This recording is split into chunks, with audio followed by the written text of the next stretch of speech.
India, 1596. Un hombre llega al puerto en un estado que deja sin palabras a todos los que lo ven. Llevaba 7 años desaparecido. Logró ser rescatado tras pagar por él 500 ducados por orden de Felipe II. Nadie sabe dónde ha estado. Nadie sabe cómo ha sobrevivido. Y lo primero que hace, en cuanto recupera fuerzas, es pedir permiso para volver al mismo sitio del que acaba de ser rescatado. ¿Quién es este hombre? ¿Y qué hay allí que vale más que su propia vida? Tal vez nunca hayas oído hablar de él. Sin embargo, en su segundo viaje, descubrió una de las mayores incógnitas que había perseguido la humanidad durante milenios. Aunque hoy casi todo el mérito se siga atribuyendo a los británicos. Esta es la historia de Pedro Páez, misionero, explorador y uno de los españoles más olvidados de la historia. Y te prometo que no te la han contado nunca así.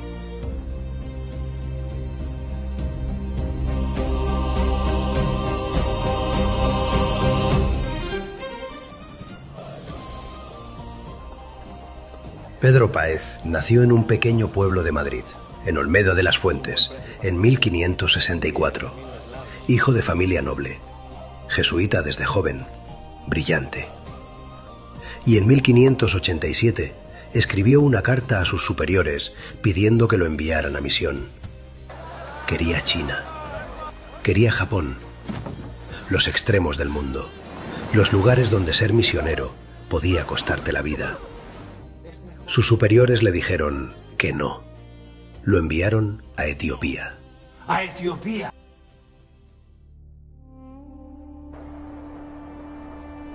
Etiopía, el reino cristiano más antiguo del mundo, casi inaccesible, rodeado de Islam y desierto. La misión jesuita que llevaba décadas allí estaba muriendo. De 5 misioneros enviados, 3 ya estaban muertos. Páez partió desde Lisboa en 1588. Ojo, desde Lisboa, no desde un puerto español. En 1580, Felipe II unificó las coronas de España y Portugal. Su imperio controlaba todas las rutas del Océano Índico. Goa, en la India, era la gran base de operaciones de ese imperio global. Un español que quisiera llegar a África Oriental no tenía otra puerta de entrada. Tardó 5 meses en llegar. Fue ordenado sacerdote en enero de 1589 y en febrero ya embarcó hacia Etiopía con el jesuita catalán Antonio de Montserrat. No llegaron. El plan era llegar a Mascate, en Omán, y desde allí encontrar un barco hacia Somalia. Un comerciante local les prometió pasaje. Zarparon. Pero a los pocos días de dejar el puerto, 2 barcos piratas los rodearon en alta mar. Los encadenaron. Los acusaron de espiar para la corona hispana. Y los llevaron a Yemen. Comenzaron 7 años de cautiverio. Imagina esto. Descalzos, encadenados, atravesando los abrasadores desfiladeros de roca del Hadramaut. Región tan letal que en árabe significa el lugar que mata. Y bordeando las dunas del Rub al-Jalí, el desierto más grande de Arabia. Sin agua, sin sombra, alimentándose de saltamontes para no morir. Los exhibieron ante los grandes mandatarios otomanos de Yemen como si fueran animales exóticos. Los trasladaron de ciudad en ciudad. Los vendieron. Acabaron en Saná, la capital, remando encadenados en las galeras turcas del puerto de Moca. Y aquí viene algo que no puedes dejar de admirar. Durante esos 7 años, Pedro Páez aprendió árabe, hebreo, persa, armenio. Aprendía de los otros prisioneros, de los guardias, de los mercaderes que pasaban. Cada lengua nueva era una llave, y él las iba guardando todas. En uno de aquellos días, en la corte del sultán yemení, les ofrecieron beber algo. Una infusión oscura, caliente, amarga. Los árabes la llamaban kahwa, hecha de las semillas tostadas del árbol bun. Pedro Páez lo bebió y lo describió en sus escritos. Era la primera vez que un europeo describía el café. Las noticias de su odisea llegaron finalmente a España. Felipe II ordenó pagar el rescate de 500 ducados de oro por cada uno. Como sabréis, finalmente llegaron a Goa en 1596.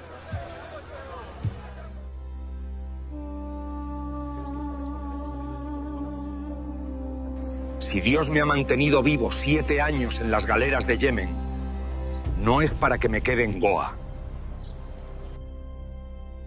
En 1603, Páez volvió a embarcar, esta vez solo y con una estrategia diferente. Se disfrazó de mercader armenio. Los armenios eran comerciantes respetados en todo el mundo islámico. Nadie los interrogaba. Con las lenguas que había aprendido en el cautiverio y con un aspecto que ya no tenía nada del cura joven que había salido de Lisboa, cruzó las rutas comerciales del Océano Índico sin que nadie lo detuviera. Desembarcó en Massawa. En apenas unas semanas, al fin estaba en Etiopía.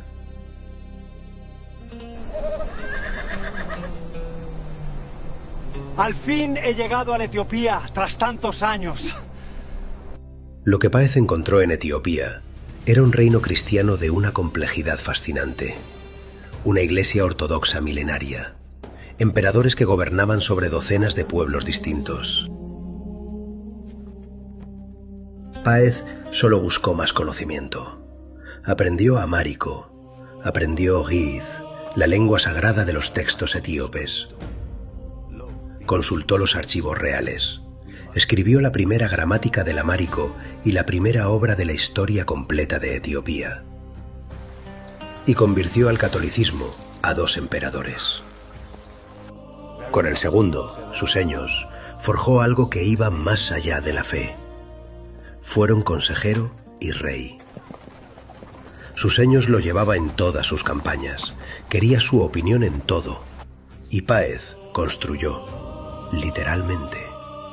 Diseñó palacios e iglesias de piedra, supervisó la construcción del primer puente de piedra de Etiopía sobre la garganta del Nilo Azul, en Alata.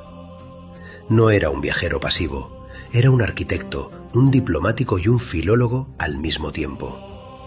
Y el 21 de abril de 1618, en una de esas campañas, a unos 100 kilómetros al sur del lago Tana, Suseños señaló algo.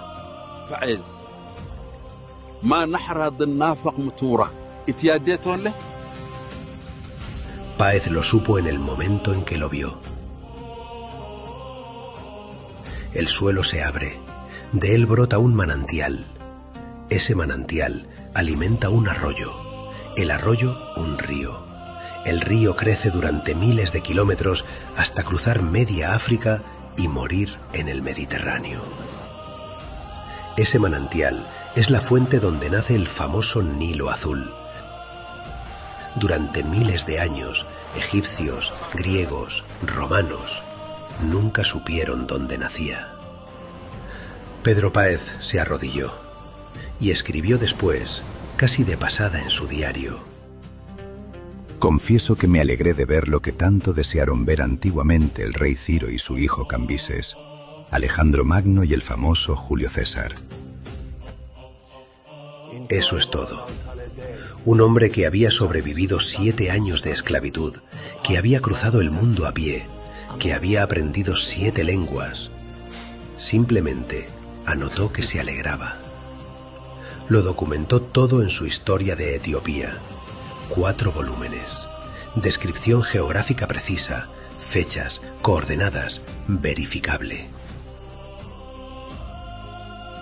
Pedro Páez murió en Etiopía el 20 de mayo de 1622, de malaria, con 58 años. 19 de ellos en Etiopía. 11 años después de su muerte, los jesuitas fueron expulsados del país. Sus manuscritos quedaron enterrados en archivos europeos que nadie abrió durante generaciones. Su historia de Etiopía no se publicó completa hasta 1905. Y en ese silencio, en 1770, llegó el explorador escocés James Bruce. Bruce era ambicioso, buen escritor, excelente vendedor de sí mismo. Viajó a Etiopía, llegó a las fuentes del Nilo Azul. Volvió a Londres y proclamó ante la Royal Geographical Society que él era el primero. Publicó 5 volúmenes. Se convirtió en héroe nacional. ¿Sabía Bruce que Páez había estado allí 152 años antes?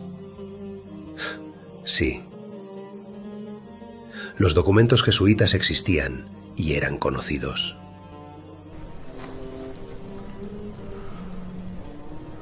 Damned Jesuit. If it's true that he was at the source of the Nile. Bruce no solo los ignoró, los atacó deliberadamente. En sus escritos, tachó a los jesuitas ibéricos de fanáticos rastreros para proteger su propia fama ante una Inglaterra ilustrada, hambrienta de héroes nacionales. Y funcionó. Durante casi 2 siglos, el mundo entero creyó que las fuentes del Nilo las había descubierto un escocés.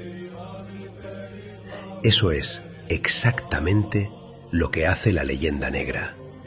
No necesita mentir, solo necesita silenciar. Si Pedro Páez hubiera nacido en Londres, habría películas sobre él, estatuas gloriosas. Nació en Olmeda de las Fuentes y tiene una placa pequeña en la pared de una iglesia. Pero la historia ya lo está reconociendo. Los investigadores etíopes lo conocen y lo respetan. Y cada vez más personas en todo el mundo saben su nombre. Y gracias a este vídeo, tú ya lo conoces. Pedro Páez, el descubridor del nacimiento del Nilo Azul. Si esta historia te ha llegado, compártela. Hay demasiada gente que conoce la historia y los nombres de otros países y desconocen la suya.